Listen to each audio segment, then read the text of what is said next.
Hello, James Whelan here from Amphex, Australian Mutual Funds Exchange, just with a few ideas and things that you might like to muck around with in your own time. I'm just going to lower this and get everything out of the way, and then you can see what I'm up to. Now, this is my piece. The guys at Stockhead cover my stuff, which is great. Shows that I'm a real advisor and that I really do what I do, and that I sort of know what I'm talking about. Sometimes that I do what I'm talking about. This is my little article. I do a weekly thing in Stockhead that's pretty cool. Now, what I was really focusing on this week is talking about the food shortages off the back of pretty significant drought conditions, and there's a heat wave that's going all the way through Asia. I mentioned this at the beginning of the week. Pretty fascinating, showing plus 40s weather maps all the way through Asia, Vietnam, Turkmenistan, Vietnam, Thailand, China, India, all the way across, showing record heat wave all the way through there. That's pretty fascinating. Where's the investment case for that, though? And that's the real situation. Let me just see if this is actually working. Yes, it is. So so La Nina is over. So that was sort of the wet season, as things went through that way, and now we're going to go into the dry season. El Nino kicks off very soon, so pay attention to that. Locally, our guys reckon there's a 50% chance by the end of the year of El Nino kicking off, 62% chance according to the Yanks. Well, as far as I'm concerned, it's already happened. If you have a look at the sea surface temperatures, and this is here, I'll zoom in on this so that you actually see what's going on here.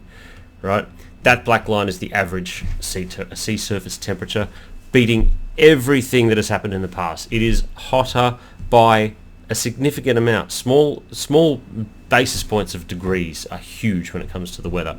I don't need to be responsible to tell you that.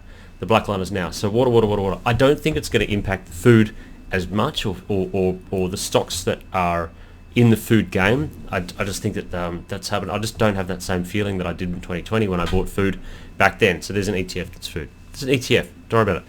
I'm finding that probably the trade that's going to come out of this one is going to be in the water space. So, but there's not a whole lot that you can do in water. There's one or two ETFs, but they just don't seem very interesting to me, and they really don't sort of kick it off for me as much. So I thought, you know what? Let's have a look at Amphex and see what they've got. For us, right? So if you go, I go home, right? So this is me in the demo account that I've got here for the Australian Mutual Funds Exchange.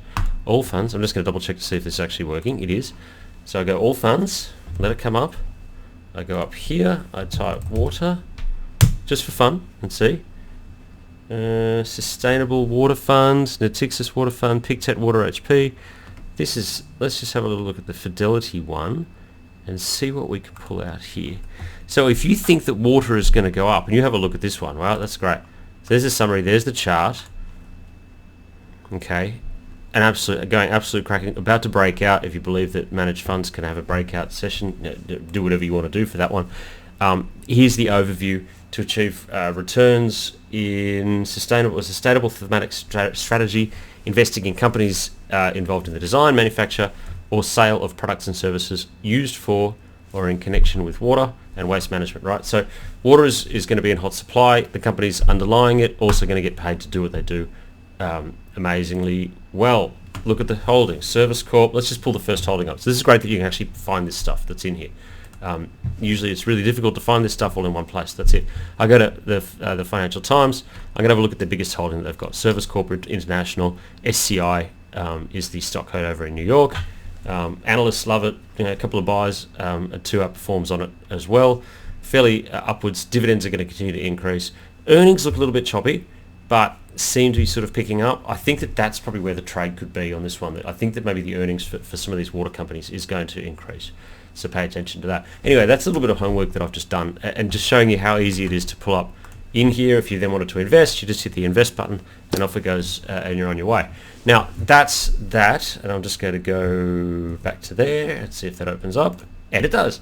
And that's the fund of the day or fund of the week that I'm looking at. But any of those water ones is probably worth a bit of a look. Now I think that water is going to be a huge trade with El Nino kicking off, things getting much drier, water being in short supply. It's already, as you can see, already being bid up pretty significantly. You want to carry that on. So that's it. That's me. That's James. Hope you have a great weekend, and I'll talk to you next time. If you've got any questions at all, please let me know, and I'm always available to talk. Thanks a lot. Bye.